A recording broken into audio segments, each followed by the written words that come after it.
आइए आज हम लोग फिर से शुरुआत करते हैं बिहार अमीन नियुक्ति परीक्षा टेस्ट सीरीज के वॉल्यूम 1 के डिस्कशन क्लास का, जिसमें आज हम लोगों ने सेट 14 का डिस्कशन अब करना है हम लोगों को।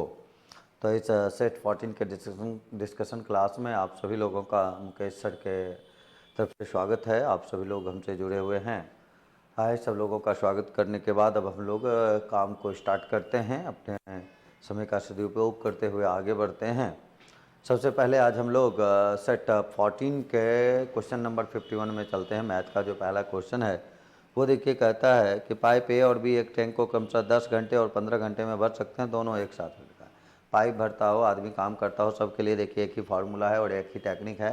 टेक्निक भी आपको बताया हुआ है, लेकिन फार्मूला जब दो डाटा हो तो उसके लिए आपको बताया हुआ है कि हमेशा इसका ही इस्तेमाल करें। तो काम मौखिक भी आप कर सकते हैं इजीली, एक्स वाई बटे एक्स प्लस वाई। तो देखिए 10 घंटा था और 15 घंटा था, तो हम लोग लिखेंगे 10 गुना 15, दोनों को जोड़ेंगे 25 हो जाएगा। ये 3 बार में यहाँ से करेंगे, 2 बार में 3 गुना 2 कर लेंगे। आंसर हम लोगों का हो जाएगा 6 घंटा। इसके बाद आगे बढ़े तो कहता है किसी हौज को एक नल जो है 4 घंटे में भर सकता है, 6 घंटे में भर सकता है, और पूरे भरे हौज को नल से 8 घंटे में खाली कर सकता है। तीनों नल को एक साथ खोल दिया गया। इसको भी आप एलसीएम लेके आप इजीली कर सकते हैं, या फिर इस रूप से 51 का या 52 का अगर देखें तो ये 4 था, 6 था और 8 था। इसी प्रकार से यूनिट वाइज भी आप काम आसानी से कर सकते हैं। 4 है, 6 है और 8 है। पहला 2 नल भरने वाला है, तीसरा आपका खाली करने वाला है। पीछे के क्वेश्चन को भी इस तरीके से बनाया जा सकता है, लेकिन 2 के लिए वैसे ध्यान में रखें, 3 के लिए भले ये टेक्निक सीख लें तो बोलें। इसका एलसीएम अगर लेते तो 24, तो यहाँ 6 हो जाता है, यहाँ देखिए 4 हो जाता है, इससे भाग लगाते 3 हो जाता। तो 6 और 4 देखिए 10 हो जाएगा, और 10 में ये 3 जो है वो क्या करता है, पानी निकालने वाला नल लगा हुआ है। ये सी जो था हमारा पूरे हौज को नल से 8 घंटे में खाली कर सकता है, ऐसा देखिए हम लोगों को दिया हुआ था। तो वो दोनों भरने वाला है, यानी 6 लीटर डालेगा, ये 4 लीटर डालेगा, और ये क्या करेगा 3 लीटर निकाल देगा।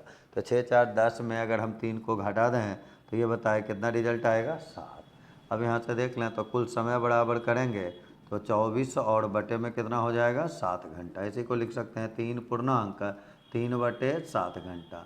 अब इसी को अगर मिनट में यहाँ देखिए दिया हुआ है, पूरा पूरा तो ये कैंसिल होगा नहीं, लगभग में आप निकाल सकते हैं। तो ये तो 3 घंटा हो गया।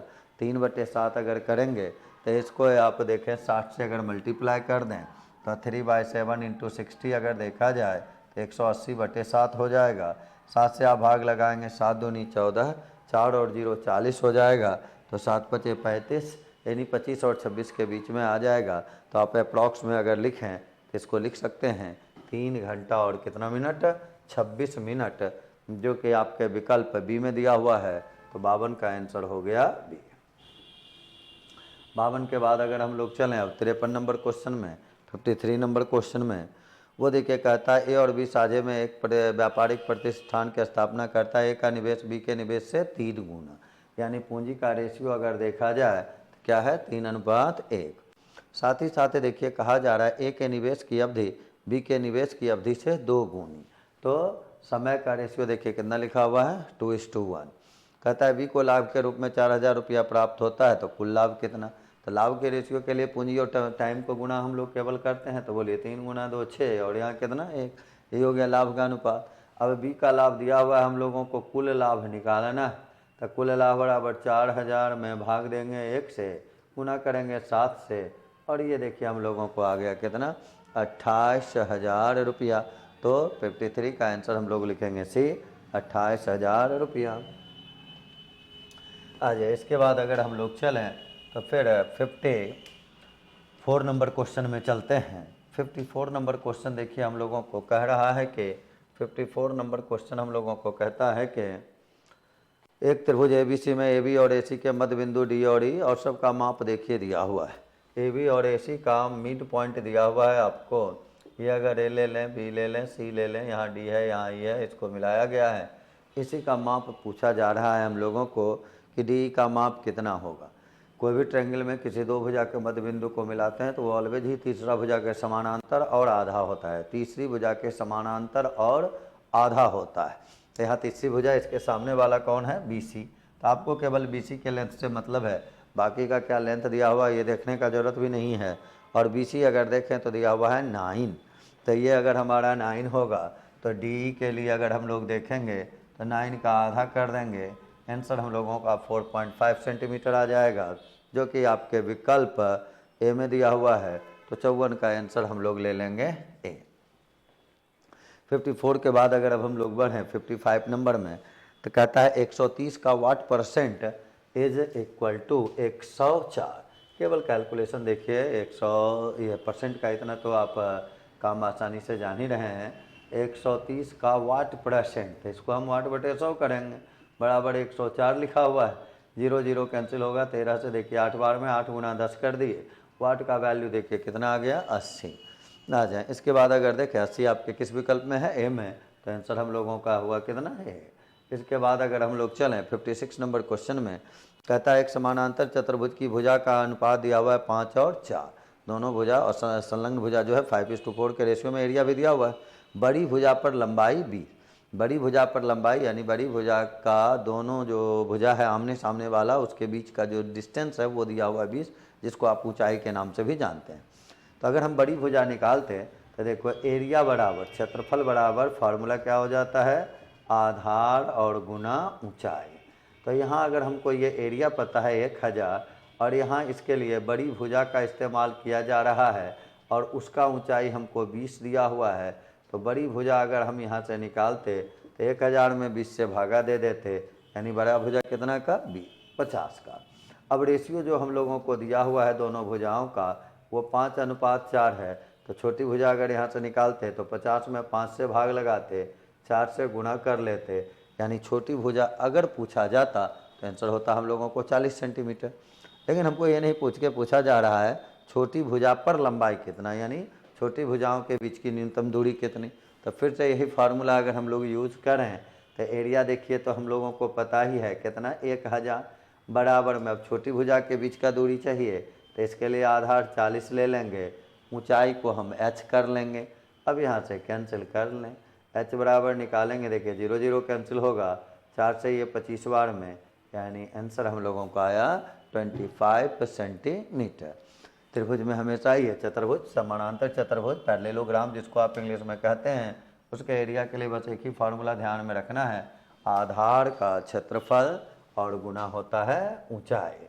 तो इस रूप से आंसर हम लोगों का इस फार्मूले के प्रयोग करके क्वेश्चन नंबर 56 का आंसर हम लोगों का हुआ 25 सेंटीमीटर, जो कि आपके विकल्प बी में है। तो आंसर हम लोग लिखेंगे बी। आ जाए 57 में, कहता है देखिए एक सर्कस का तंबू 3 मीटर की ऊंचाई तक बेलनाकार और उसके ऊपर शंक्वाकार, यदि उसका व्यास भी दिया हुआ है 105 मीटर। एक टेंट देखिए है जिसमें नीचे से दे रहा है 3 मीटर तक वो बेलनाकार है, 3 मीटर तक वो बेलनाकार है, उसके ऊपर वो शंक्वाकार है। इस रूप से आपका है, ये आपको 3 दिया हुआ है और ये डायमीटर आपको दिया हुआ है, तो आप रेडियस यहाँ से लिख सकते हैं 105/2। अब देखिए कह रहा है आपको तंबू 3 मीटर की ऊंचाई तक बेलनाकार उसके ऊपर शंक्वाकार, और फिर कहा गया शंक्वाकार भाग की तिरछी ऊंचाई 63 मीटर। ये देखिए हम लोगों को ये तिरछी ऊंचाई शंक्वाकार भाग का हुआ, ये भी दिया हुआ है कितना 63 मीटर, वो दिया हुआ है हम लोगों को। हाइट निकालना है हम लोगों को कि बताएं कैनवास, तो तंबू बनाने के लिए अपेक्षित कैनवास का कुल एरिया। कैनवास यानी जो उसमें आप उसको बनाने के लिए जिस चीज़ का यूज करते हैं उसी को कैनवास बोला जाता है। कपड़ा यूज करते हैं तो कपड़े का एरिया निकालना है। तो इसमें कैनवास का जो हम एरिया लेंगे तो उसके लिए देखिए हम लोगों को क्या क्या करना होगा कि बेलन का कर्व सरफेस एरिया, नीचे तो ज़मीन है यहाँ तो हम लोग कपड़ा लगाएंगे नहीं, तो बेलन का आप सिलेंडर का कर्व सरफेस एरिया लेंगे, साथ ही साथ शंकु का कर्व सरफेस एरिया लेंगे, दोनों का कर्व सरफेस एरिया लेके ऐड कर लेंगे तो टोटल आ जाएगा एरिया। तो बेलन का अगर देखें तो क्या होता है 2πr/h, और इसका अगर देखा जाए r तो सेम ही है तो क्या हो जाता है πr/l, कर्व सरफेस एरिया शंकु का। तब यहाँ से वैल्यू तो सारा दिया हुआ ही है, केवल यूज करना है हम लोगों को ये 2πr/h। ये h जो हम लोग लिखे किसका, शंकु का लिखे हैं, तो इसमें अगर चाहें तो आप पाई को कॉमन ले सकते हैं, r को कॉमन ले सकते हैं। यहाँ हम लोगों का देखिए क्या आ जाएगा 2h और यहाँ क्या हो जाएगा l। अब इसमें चलें, पाई के लिए क्या ले लेंगे हम लोग 22/7, r हम लोगों का देखिए कितना है 105/2, और इनटू में अगर किया जाए तो एच देखिए यहाँ 3 है, 3 गुना 2 6 हो गया, और एल तो हम लोगों को देखिए यहाँ लिखा हुआ था 63। अब कैलकुलेट अगर करें 7 से आप इसको देखिए कर सकते हैं 15 बार में, 2 से ये 11 बार में, तो ये 165 और गुना 6 3 9 हो गया, फिर 6 हो गया, 165 और गुना में कर लेंगे हम लोग 69, और इसी को अगर हम लोग गुना करते हैं तो आंसर देखिए हम लोगों को आ जाएगा। पहले गुना करके हम लोग देख लें कि ये कितना का आएगा रिजल्ट में। तो ये देखें 9 गुना 5 करेंगे तो कितना हो जाएगा 45, 45 हो जाएगा। बचेगा हम लोगों को 4, फिर देखिए 9 गुना 6 54 और 6 5 30, तो 30 और 54 को अगर आप जोड़ेंगे तो आएगा कितना 84। 84 में ये 4 आप ऐड करेंगे तो ये हो जाएगा आपका 84 4 88। 88 के लिए आप लिखेंगे 8 और बचेगा फिर कितना 8। उसी प्रकार हम लोग आगे अगर बढ़ते रहें, गुना को आगे बढ़ाते रहें, तो फिर देखिए क्या करेंगे 9 और गुना में कितना 1, तो ये 9 होगा, ये 36, 36 9 45 हो जाता है। 45 में अगर 4 आप जोड़ देंगे तो ये देखिए 49 सॉरी 45 में 8 जोड़ देंगे तो हम लोगों का 53 आ जाएगा, तो बचेगा फिर कितना हम लोगों का 5। उसी प्रकार अगर आगे बढ़ें तो ये 9 का काम समाप्ति है, तो 6 और 5 को जोड़ देंगे 11 हो जाएगा। आंसर हो गया 11,385, जो कि आपके विकल्प ए में दिया हुआ है। इस रूप से आंसर हुआ हम लोगों का 11,385 यानी ए नंबर। इसके बाद अगर अब हम लोग बढ़ें तो हम लोग चलते हैं क्वेश्चन नंबर 58 पर। 58 नंबर क्वेश्चन देखिए हम लोगों को कहता है कि बी और सी एक काम को 12 दिन में, सी और ए 8 दिन में, तीनों मिलकर 6 दिन में, तो ए और बी, मान लीजिए ए और बी एक्स दिन में करता है, तो ए और बी अगर एक्स दिन में करेगा और तीनों मिलके दे रहा है हमको कितना 6। केवल ये ध्यान देना है A plus B plus C plus A, यानी 2a plus 2b plus 2c। तो वहाँ 2 अगर कॉमन हो जाएगा तो ऐसे सबका था 6, तो अगर उसमें 2a 2b 2c आएगा तो और यानी एक एक बार और बढ़ गया, और बढ़ गया यानी क्षमता बढ़ जाएगा, क्षमता बढ़ जाएगा तो टाइम घट जाएगा, तो अगर 6 था तो 1/3 हो जाएगा। तो ए प्लस सी का अगर निकालना है तो तीनों के काम में देखिए, तीनों का काम के लिए 1/6 के बदले अगर हम लोग चाहें तो फिर क्या यूज कर लेंगे 1/3। ये 1/3 किसके लिए लिखे 2a के लिए, 2b के लिए, 2c के लिए। अब इसी में हम लोगों को ये इसमें माइनस कर देना है a प्लस बी को और b प्लस सी को, यानी एक था 8 और एक हम लोगों का देखिए कितना दिया हुआ है 12। b और c है 12, a और c है 8, तो इसमें घटा देंगे 1/12 और माइनस में कर लेंगे 1/8। इसका एलसीएम अगर लिया जाए तो बताएं, एलसीएम 12 8 और 3 का अगर लेंगे तो 8 गुना 3 24 हो जाएगा, 3 से भाग लगाएंगे 8, फिर माइनस कर लेंगे 12 से देखिए 2, 8 से देखिए 3, तो फिर आ जाएगा देखिए कितना 5, यानी 8 में 5 घटेगा तो 3/24। 3/24 को क्या लिखेंगे 1/8। तो आंसर इसी को बोल रहा है। ये ओरिजिनल में हम लोग क्या किए, एक दिन का काम उसका निकाले, इसी को उल्टा करेंगे तो काम समाप्त होने में लगा समय निकल जाएगा। तो ए और बी को काम समाप्त होने में लगा समय अगर लिखना हुआ तो आंसर हम लोग लिख लेंगे कितना दिन 8 दिन। आ जाए 58 के बाद ये 8 दिन जो है आपके किस विकल्प में दिया हुआ है, विकल्प आप उसका देख लें। विकल्प है सी, तो आंसर 58 का लिखेंगे हम लोग सी। 58 के बाद अगर हम लोग चलें तो अब हम लोग बढ़ते हैं 59 नंबर क्वेश्चन में।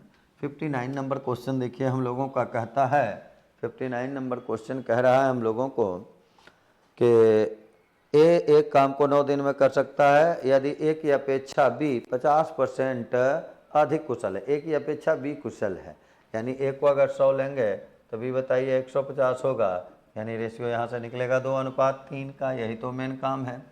अब हम लोगों को देखिए कहा जा रहा है कि ए एक काम को 9 दिन में, बी उस काम को कितना दिन में, तो ए के लिए आप कितना यूज करेंगे 2, तो हम 1D1 करेंगे 2 गुना 9 बराबर देखिए 3 इंटू D2 करेंगे, 3 से ये 3 बार में कटेगा, D2 बराबर कितना आ जाएगा 6 दिन। तो 59 का आंसर हम लोग क्या लिखेंगे 6 दिन। इसके बाद 60 में 10% और 20% का एकल बट्टा निकालना है। एकल बट्टा समतुल्य बट्टा का प्रोसेस तो ढेरों है, लेकिन सबसे आसान तरीका जो आपको बतलाया हुआ है पीछे भी, समतुल्य बट्टा के लिए फार्मूला सिंपली ध्यान में रखना है 2 के लिए, x + y माइनस xy/100। अब देख लें यहाँ से क्या क्या दिया हुआ है 10 और 20, क्या क्या लिखेंगे 10 + 20 माइनस 10 गुना 20/100, ये देखिए 30 होगा, 2 घट जाएगा तो 28 आ जाएगा, एकल बट्टा हो गया 28%, जो कि आपके बी में है। तो आंसर आप लिखेंगे बी। 60 के बाद चले हम लोग 61 में। कहता है 12 पार्सल का औसत भार 1.8 kg, नया पार्सल अगर शामिल किए तो 50 ग्राम की कमी हो गया। तो नए पार्सल का भार निकालना है। लिख दीजिए नए पार्सल का भार, पहले का औसत केवल लिख देना है। नए पार्सल का भार लिख लें। पहले का औसत देखिए हम लोगों को दिया हुआ है 1.8। अब केवल ये देखें कि जब उसको शामिल किया जा रहा है, 12 पार्सल पहले से था, एक और शामिल किया जा रहा है, तो शामिल करने से एवरेज हमारा बढ़ता है या घटता है। यहाँ दे रहा है देखिए क्या 50 ग्राम की कमी होती है। कमी अगर कह दिया तो हम लोग पहले कर लेंगे माइनस। पहले से 12 था, एक को शामिल करेंगे तो अब हमारे पास डाटा पार्सल का संख्या कितना होगा 13, तो वहाँ 13 लिखा गया। और कमी देखिए कितने का है 50 ग्राम का। तो ग्राम को अगर केजी में आप कन्वर्ट करेंगे तो बताएं ग्राम को केजी में कन्वर्ट करने के लिए क्या करेंगे, 1000 से भागा देंगे। 1000 से अगर भागा देंगे तो 50/1000 करेंगे, यानी 5/100 हो जाएगा, यानी 0.05 kg हो जाएगा। तो यहाँ हम लोगों को मल्टीप्लाई देखिए करना होगा 0.05 से। तो ये हो गया 1.8 माइनस 13 गुना 5 65 हो जाएगा, यानी ये 0.65 आ जाएगा। इसको घटाएंगे तो देखिए यहाँ 5, 7 में 6 घटाएंगे 1 हो जाएगा, कितना आ जाएगा 1.15 किलोग्राम।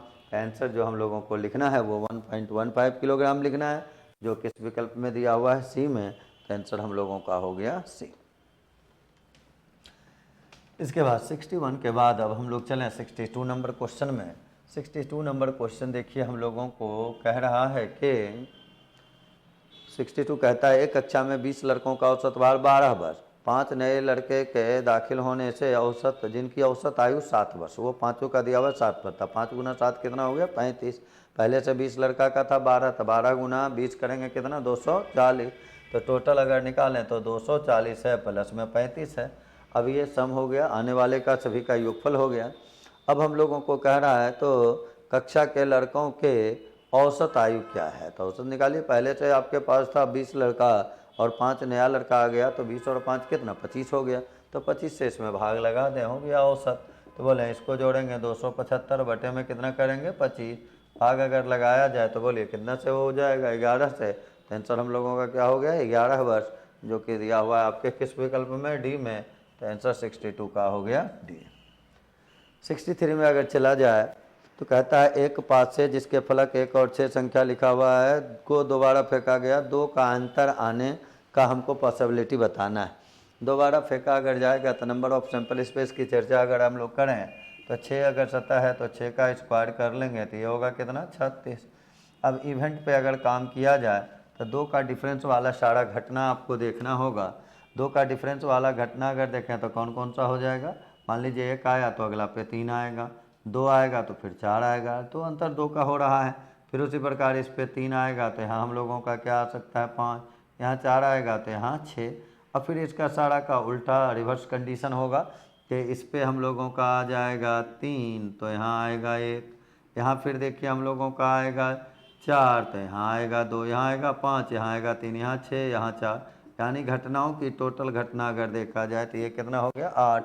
तो प्रोबेबिलिटी के लिए आप जानते हैं नंबर ऑफ इवेंट बटे में नंबर ऑफ सैंपल स्पेस करते हैं, तो 4 से अगर कैंसिल करेंगे ये देखिए कितना आ जाएगा 2/9। प्रोबेबिलिटी के लिए नंबर ऑफ प्रोबेबिलिटी क्या होता है number of event by number of sample space. जिसका प्रोबेबिलिटी चाहिए वो घटना ऊपर लिखाता है, टोटल घटना नीचे लिखाता है। तो आंसर हम लोगों का 2/9 हुआ, जो कि आपके विकल्प बी में दिया हुआ है। आंसर हो गया 63 का बी। 63 के बाद अगर अब हम लोग चलें तो हम लोग चलते हैं आगे 64 नंबर क्वेश्चन में। 64 नंबर क्वेश्चन देखिए हम लोगों का कहता है कि 64 नंबर क्वेश्चन कहता है कि एक वस्तु को उसके अंकित मूल्य के 2/3 पर बेचने से 10% की हानि होती है। 2/3 मूल्य पर बेचे तो 10% हानि। यदि उस वस्तु को उसके अंकित मूल्य पर बेचा जाए तो क्या हो जाएगा। अंकित मूल्य तो कुछ भी मान लें, 2/3 पर बेचे, पहले तो निकाल लें। मान लीजिए अंकित मूल्य मार्क प्राइस हम 300 लिए ही लिए, तो अगर 300 ले लिए तो सेल प्राइस जो पहला वाला था वो हमारा कितना था 200 रुपया, 2/3 कर दिए तो 200 रुपया। अब 10% का हानि हो गया, यानी 10% हानि का मतलब ये सेल प्राइस जो है वो 90% का वैल्यू हमको 200 है, तो 10% का हानि 90% में बिका वो 200 है। यहाँ से कॉस्ट प्राइस अगर निकालेंगे तो 100% बराबर देखिए 200/90 गुना 100 कर लेंगे, ये 0 कटेगा, ये हम लोगों का देखिए आ गया 2000/9। ये ओरिजिनल में हम लोग क्या निकाल लिए, सीपी निकाल लिए, कॉस्ट प्राइस निकाल लिए। लेकिन हमको कहा जा रहा है कि यदि उसे अंकित मूल्य पर ही बेचा जाता तो कितने % का लाभ होता। तो यदि आप उसको अंकित मूल्य पे ही बेचेंगे तो अंकित मूल्य कितना था 300, तो ये 300 हो जाता, और यहाँ कितना है 2000/9। तो यहाँ से अगर हम लोग देखें तो ये हमारा प्रॉफिट आ जाएगा। प्रॉफिट अगर देखें 9 तो 2700 में 200 घटाएंगे तो 700/9 हो जाएगा। अब प्रतिशत लाभ अब निकाल लें आप यहाँ से, 700/9 आपका क्या हो गया, लाभ। आइए देखिए क्रय मूल्य सीपी है तो इसको नीचे करेंगे तो 9 ऊपर चला जाएगा, यहाँ लिखा जाएगा 2000 गुना में हम लोग कर लेंगे 100। 9 से 9 कैंसिल ही हो जाएगा, 3 जीरो देखिए यहाँ से तो कैंसिल ही हो जाएगा, 2 से भाग लगाएंगे ये आ जाएगा 35। तो आंसर हुआ हम लोगों का 35%। 1 लेके 2 लेके 3 लेके x लेके 100 लेके किसी से भी आप इस रूप के क्वेश्चन को बना सकते हैं। चलिए इसके बाद अगर हम लोग चलें 64 के बाद, तो अब चलते हैं हम लोग 65 नंबर क्वेश्चन में। 65 नंबर क्वेश्चन देखिए हमको कहता है 66 मीटर लंबी गतिमान रेलगाड़ी उसी दिशा में जाती हुई दूसरी 88 मीटर लंबी रेलगाड़ी को इतने मिनट में पार कर गई। दोनों रेलगाड़ी का देखिए लंबाई दिया हुआ है और टाइम दिया हुआ है, तो हम वहाँ से क्या निकाल सकते हैं, चाल। लेकिन गाड़ी को पार करता है तो ओरिजिनल में क्या निकलेगा, अपेक्षिक चाल। तो अपेक्षिक चाल ही पहले निकाल लेते हैं। तो अपेक्षिक चाल के लिए देखना है, फॉर्मूला तो चाल के लिए याद करना है, दूरी बटे समय। तो दूरी अगर देखें तो दोनों गाड़ी की लंबाई का योग, तो ये था एक जगह 66 और ये एक है 88, तो दूरी में लिखा गया 66 और प्लस में कर लिया 88। नीचे देखिए टाइम लिखना है, वो मीटर में है। नीचे अगर देखें टाइम लिखा हुआ 0.168 मिनट, 0.168 मिनट। इसको अगर हम लोग सेकंड बना लें तो ये 60 से मल्टीप्लाई कर देंगे तो ये मीटर पर सेकंड हो जाएगा। किलोमीटर पर आवर अगर बनाना चाहें तो इसमें हम लोग 18/5 से गुणा कर लेंगे, तो यही हमारा हो जाएगा किलोमीटर पर आवर। आ जाएँ अब इसको सॉल्व करके हम लोग देखें। तो पहले तो ये 8 से 14 और फिर 14 और 1 15, 154 हो गया। यहाँ अगर देखें तो हम लोगों का पॉइंट को अगर हटाना है तो 168 और इंटू में देखें तो 60 कर लेते हैं पहले। फिर यहाँ 18 है, ये पॉइंट के कारण इस पर 3 जीरो डाल दें आप, पॉइंट कैंसिल हो जाएगा, यहाँ 5 हो जाएगा। अब कैंसिल करें, ये 0 से 0 कैंसिल है, 6 से ये कैंसिल करेंगे तो ये 300 हो जाएगा, 5 से ये कैंसिल करेंगे तो 60 हो जाएगा। फिर इसमें अगर देखें तो 8 से 14 और 1 15 यानी 6 से कैंसिल करें तो ये 10 हो जाएगा। 6 से इसको अगर कैंसिल करें तो 6 दूनी 12, 4 और 8 48 हो जाएगा, तो 6 8 48 हो जाएगा। फिर इसको आप चाहें तो 7 से कैंसिल कर लें या 14 से कर लें। 14 से देखिए ये कैंसिल करेंगे 2 बार में, 14 से पहले 1 बार में, फिर 1 बार में कर लेंगे, और 2 से ये कैंसिल देखिए 5 बार में। 11 गुना 5 देखिए रिलेटिव स्पीड जो आया वो कितना आया, 55 किलोमीटर पर आवर। अब देख लें, हमको कहा जा रहा है कि उसमें से एक गाड़ी का स्पीड था 30, तो 30 था और दोनों का डायरेक्शन क्या कहता है, देखिए उसी दिशा में, यानी सेम डायरेक्शन। सेम डायरेक्शन जब रहता है तो अपेक्षित चाल होता है चालों का अंतर। तो ये x हम लोग लिखे और ये 30 जो दिया हुआ था इसका ओरिजिनल में हम लोग यहाँ क्या किए, अपेक्षिक चाल देखिए ये 55 पर निकाले। तो बताएं अगर x निकालेंगे तो 30 इधर जाके प्लस हो जाएगा, तो आंसर देखिए हम लोगों को आ जाएगा कितना, 85 किलोमीटर पर आवर, जो कि आपके किस विकल्प में है, ए में। तो 65 नंबर क्वेश्चन का आंसर हम लोग लिखेंगे ए। 65 के बाद अगर अब बढ़ा जाए तो अब हम लोग चलते हैं क्वेश्चन नंबर, अगला क्वेश्चन नंबर 66 पे। 66 देखिए हम लोगों को कह रहा है कि 1050 रुपया का ऋण है, 5% 2 वर्ष चुकाना है, वार्षिक किस्त। तो सीआई में किस्त के लिए केवल एक फार्मूला लिखना है कि अगर लिया गया ऋण x और दिया गया किस्त y है, तो इसको आप इस तरीके से आसानी से ध्यान में रख सकते हैं, ये पावर में 1, और फिर ये जहाँ तक आपको जितना किस्त में आप लौटाएंगे वहाँ तक आप इसको ले जा सकते हैं, जिसमें ये आपका क्या है, लिया गया ऋण है, और ये आपका क्या है, किस्त का मान। वैल्यू पुट कर दें, लिया गया ऋण हम लोगों को देखिए दिया हुआ है क्वेश्चन में कितने का, 1025 रुपये का। तो 1025 बराबर में करेंगे, y देखिए हम लोगों को निकालना है। अब कुछ काम मौखिक कर लें, जैसे हम लोगों को दे रहा है 5%, तो 5% अगर 5/100 करेंगे 21/20 आ जाएगा, 105/100 यानी 21/20, तो 20 ऊपर चला जाएगा, तो ये हो गया 20 और बटे में 21। फिर उसी प्रकार यहाँ स्क्वायर कर लेंगे तो ये हो जाएगा 400 और यहाँ हो जाएगा 441।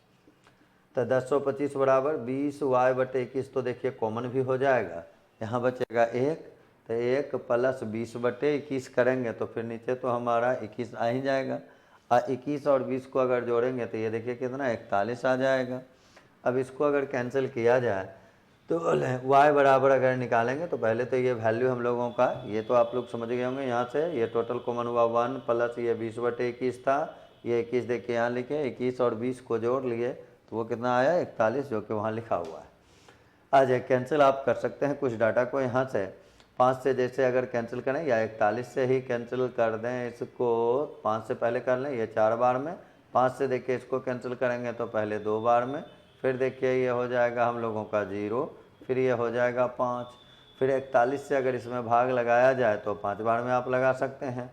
तो y का वैल्यू देखिए क्या क्या आया, 441 × 5 और बटे में क्या लिखेंगे 4, इसको गुना करेंगे तो ये 5 होगा, 5 चौके 20, रेस तो 2 हो जाएगा, 20 और 2 देखिए 22 और बटे में 4। अब इसको भाग लगा लेना है, तो बताएं भाग अगर उसमें लगाया जाए तो क्या क्या मिलेगा, पहले 5 से भाग लगाएंगे, फिर देखिए 5 से भाग लगाएंगे 5, फिर देखिए एक बार में लगाएंगे, एक बचेगा यानी 25, तो 551 और दशमलव में कितना हो जाएगा 25, और 551.25 अगर देखा जाए तो किस ऑप्शन में है, ए में, तो यहाँ आंसर लिखे। कुछ इस टाइप के क्वेश्चन हैं जहाँ फार्मूला रहता भी है तो कैलकुलेशन मेन मायने रखता है, और कैलकुलेशन तो डाटा पे निर्भर करता है कि कैलकुलेशन आसान होगा या हार्ड होगा। डाटा बहुत ही आसान अगर दे तो इससे भी आसान तरीके से जल्दी बन सकता है, और थोड़ा बहुत वो डाटा को कभी कभी लंबा करेगा भी। सारा क्वेश्चन तो आपको बहुत ही शॉर्टली देगा नहीं, 2-4 क्वेश्चन तो रहेंगे ही जिसमें थोड़ा बहुत कैलकुलेशन रहता है। आ जाए इसके बाद अगर अब हम लोग देखें तो क्वेश्चन नंबर 67 में चलते हैं। 67 नंबर क्वेश्चन देखिए कहता है,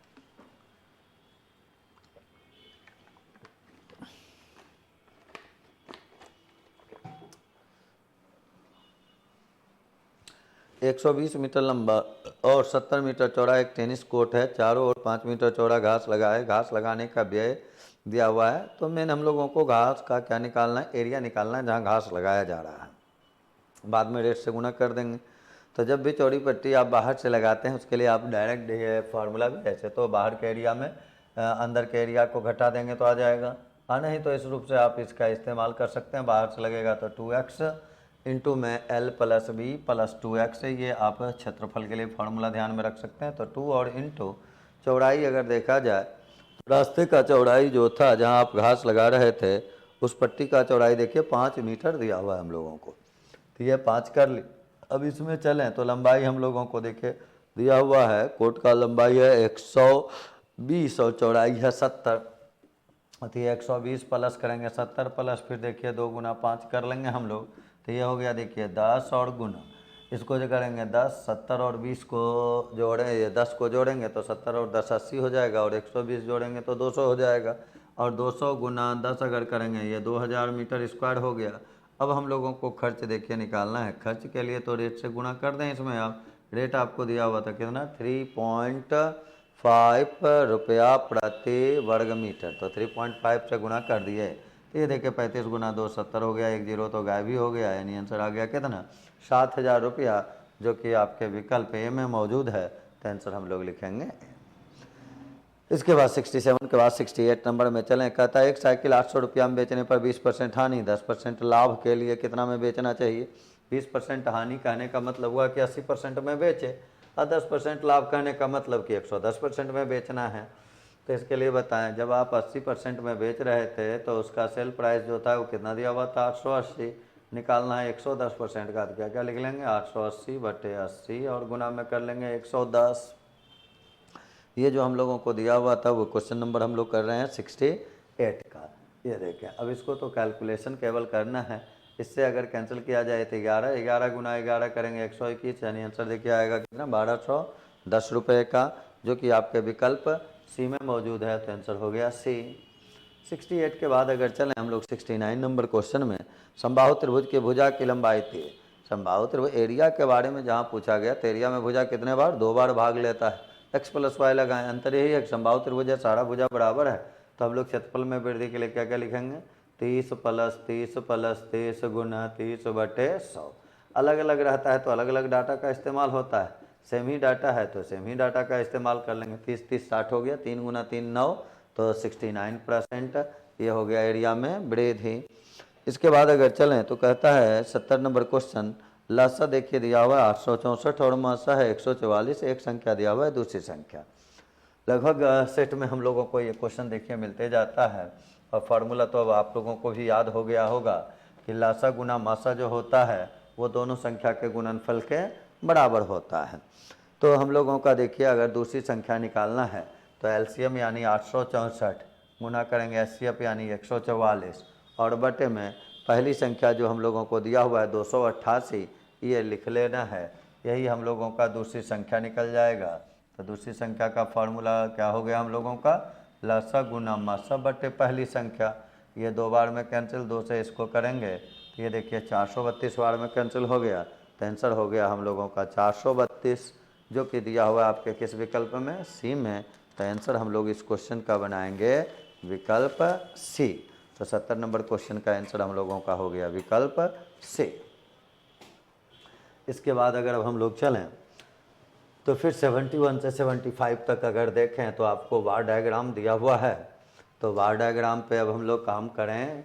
ग्राफ में तो सारा डाटा लिखा हुआ रहता है, परसेंटेज एवरेज रेशियो का थोड़ा बहुत वर्क आपको करना होता है। जैसे यहाँ देखिए आपको दिया हुआ है सभी वर्षों के लिए मिलकर कॉलेज में विद्यार्थियों की औसत संख्या। तो इसके लिए बार डायग्राम में बताए हैं विद्यार्थी एक कॉलेज एक का अगर देखना है वाइट वाला ग्राफ देखना है तो केवल घर गिन के आप एडिशन जल्दी कर सकते हैं। जैसे एक का 2005 में देखें तो 2 घर तक है, एक घर का वैल्यू 10 है, 2 घर है यानी 20 है वहाँ, तो उसको 2 घर गिने। तो 2 में फिर देखिए अगला है 40 तक यानी 4 घर, तो घर गिनेंगे तो थोड़ा जो एडिशन फास्टली होगा। तो 2 में 4 जोड़े थे देखिए कितना हो गया 6, 6 में देखिए फिर आपको कितना जोड़ना है 4.5 तो 10.5 हो जाएगा। 10.5 में फिर देखिए कितना जोड़ना है 5 तो 15.5 हो जाएगा। 15.5 में फिर कितना जोड़ना है 7 तो 15 7 22 हो गया तो 22.5 हो गया। और 22.5 में 7.5 जोड़ना है तो पहले 22.5 में हम आधा ही जोड़ लें तो वो कितना होगा 23 और 23 में 7 जोड़ देंगे तो वो कितना हो जाएगा 30 यानी 30 घर हुआ। तो 30 घर है, प्रत्येक घर का वैल्यू अगर देखें तो वो क्या दिया हुआ है 10,000 दिया हुआ है। तो 30 घर अगर है तो 30 गुना 10 कर लेंगे तो कितना हो जाएगा 300,000 हो जाएगा। तो औसत अगर अब हम लोग निकालें तो देखिए कितने साल का काम किया हम लोग 1 2 3 4 5 6 साल का काम कर रहे हैं। तो इसमें हम लोग भाग दे देंगे कितना से 6 से और तब जाके हम लोगों को ये आ जाएगा। यहाँ देखिए 1000 अगर है तो 1000 से गुना भी कर लें इसमें, तो 6 से भाग लगाएंगे 50, 50 गुना 1000 कर लेंगे। आंसर देखिए हम लोगों का हो गया 50,000 जो कि आपके विकल्प बी में है। तो आंसर हम लोग लिखेंगे 71 के बाद 72 नंबर में चलें। कहता है 7 से 8 में कॉलेज बी के विद्यार्थी की संख्या में लगभग कितना % वृद्धि। तो 7 से 8 में कॉलेज बी के लिए काला वाला देखेंगे आप तो 7 में देखिए था 65 यानी 6.5 घर और हो गया 7 घर यानी आधा घर का वृद्धि हुआ। तो आधा घर का वृद्धि हो रहा है कितना में 6.5 में इंटू में क्या कर लेंगे 100 हो गया प्रतिशत वृद्धि। तो प्रतिशत वृद्धि बराबर अगर लिखे आप तो पॉइंट ये तो गायब ही हो गया। 5 से 13 बार में आंसर आएगा कितना 100/13%। तो 100/13 अगर करेंगे तो 7.91 होगा। लगभग अगर देखें तो 104 है 8 बार में तो 8% आप अप्रॉक्स में लिख सकते हैं। और ये 8% जो है वो आपके किस विकल्प में है ए में। तो आंसर लिखेंगे इसका ए नंबर। 72 के बाद अगर 73 नंबर में हम लोग चलें 73 देखिए कहता है 6 8 और 9 में मिलकर ए के विद्यार्थियों की कुल संख्या 5 6 और 10 में बी के विद्यार्थियों की कुल संख्या रेशियो घर गिन के रेशियो आप काम करें % काम करें। 6 8 और 9 में ए का निकालें। 6 में देखिए ए का है कितना 4, 8 में ए का कितना है 5 तो 4 5 हो गया 4 और 5 को जोड़ लेंगे तो 9 और 9 में अगर देखें तो वो है 7 तो 9 और 7 कितना 16। तो ये हो गया देखिए अनुपात अगर हम लोग निकाल रहे हैं तो ये आपका 16 घर हो गया। तो घर पे रेशियो निकालना है % निकालना है, घर की संख्या पे ही काम कर लेंगे हम लोग। तो ये 16 आ गया। फिर आगे अगर बढ़ा जाए तो 5, 6 और 10 में कॉलेज बी का देखना है। तो 5 में अगर देखें कॉलेज बी का तो 3 घर तक है। फिर 6 में अगर देखेंगे तो 6 में आपका 6 घर तक है। तो 6 और 3 देखिए 9 हो गया। उसके बाद अगर 10 में चलें तो 10 में अगर देखें तो 8.5 घर है। तो इधर 9 था, 9 में आप 8.5 को जोड़ेंगे तो 9 8 17 हो जाएगा, तो 17.5 हो जाएगा। अब इसका रेशियो हमको चाहिए, तो इसके लिए अगर पॉइंट आ गया तो यहाँ भी पॉइंट डाल के 0 कर लें। अब इसको देखिए पॉइंट पॉइंट कैंसिल हो जाएगा यहाँ से। अब इसको 5 से भाग लगा देते हैं, तो 5 से भाग लगाएंगे तो ये 32 हो जाएगा। 5 से भाग लगाएंगे 5 तिहाई 15, ये देखिए 35 हो जाएगा। तो आंसर कितना हो गया 32:35, जो कि आपके किस विकल्प में है, डी में। तो आंसर आप डी लिख लेंगे। अब इसके बाद अगर चला जाए 73 के बाद अगर चला जाए तो अब हम लोग बढ़ते हैं 74 नंबर क्वेश्चन में। 74 देखिए कहता है 2010 में कॉलेज बी के विद्यार्थियों की संख्या सभी वर्षों में मिलकर कॉलेज बी के विद्यार्थियों की कुल संख्या का कितना परसेंट है, लगभग में मान निकालना है 2 अंक तक। तो 10 में कॉलेज बी में घर केवल गिनना है, परसेंट और रेशियो में केवल घर गिनना है। तो 2010 में चलें कॉलेज बी में देखें तो कॉलेज बी में देखिए कितना है 8.5 घर है। तो ये पहले 8.5 8.5 लिख लिए हम लोग, बटे कर लें। नीचे अब सबको जोड़ना है, दो उसी विद्यालय का लेना है, कॉलेज बी का ही लेना है, विद्यार्थियों की कुल संख्या सभी वर्षों में। तो टोटल घर को फिर गिने तो ये देखिए अभी हम लोग गिने 3 और 6 देखिए 9 हो गया। 9 में आप फिर 6.5 जोड़ेंगे तो 9 6 15, तो 15.5 हो जाएगा। 15.5 में 7 जोड़ेंगे फिर तो 15.5 और 7 22.5 हो जाएगा। 22.5 में फिर आप 8 जोड़ेंगे तो 22.5 और 8 जोड़ेंगे तो 30.5 हो जाएगा। 30.5 में 8.5 जोड़ना है हम लोगों को। तो 30.5 में पहले आधा अगर जोड़ लें तो 31 हो जाएगा। 31 में 8 जोड़ लेंगे तो 39 हो जाएगा। तो बटे में करना होगा 39 और गुना में कर लेना है 100। लगभग में मान निकालना है पॉइंट के कारण। ये देखिए 850 और बटे में 39 कर लेंगे। 39 से भाग लगाएंगे भी तो 39 और गुना 2 देखिए 78 हो जाता है। तो फिर 85 में अगर आप 78 को घटाएंगे तो 85 में 78 घटेगा तो बचेगा हम लोगों के पास कितना 7, और 7 और 0 आ जाएगा। तो फिर लगेगा 21 बार में। तो लगभग में अगर देखा जाए तो 21 का तो देखिए एक ही ऑप्शन है, उसको आप भाग लगाएं। यहाँ तो आप डायरेक्ट भी अब काम कर सकते हैं। 21.79% आएगा इसका आंसर, जो कि आपको किस विकल्प में दिया हुआ है, सी में। तो आंसर इसका लिखेंगे सी नंबर। इसके बाद अगर हम लोग चलें 75 नंबर क्वेश्चन में। 75 नंबर क्वेश्चन देखिए हम लोगों को दे रहा है। 75 नंबर क्वेश्चन हम लोगों को कह रहा है कि किन किन कॉलेजों के लिए और किस वर्ष में पिछले वर्ष की तुलना में विद्यार्थियों की कुल संख्या में प्रतिशत वृद्धि अधिकतम थी। प्रतिशत वृद्धि सबसे ज़्यादा कहाँ है, तो वो घर पे आप काम कर सकते हैं, फ्रैक्शन बना सकते हैं। लेकिन यहाँ तो हम लोगों को ऑप्शन केवल चेक कर लेना है। जैसे 6 में कॉलेज ए और 6 में कॉलेज बी, एक डाटा है 6 में कॉलेज ए और 7 में कॉलेज बी।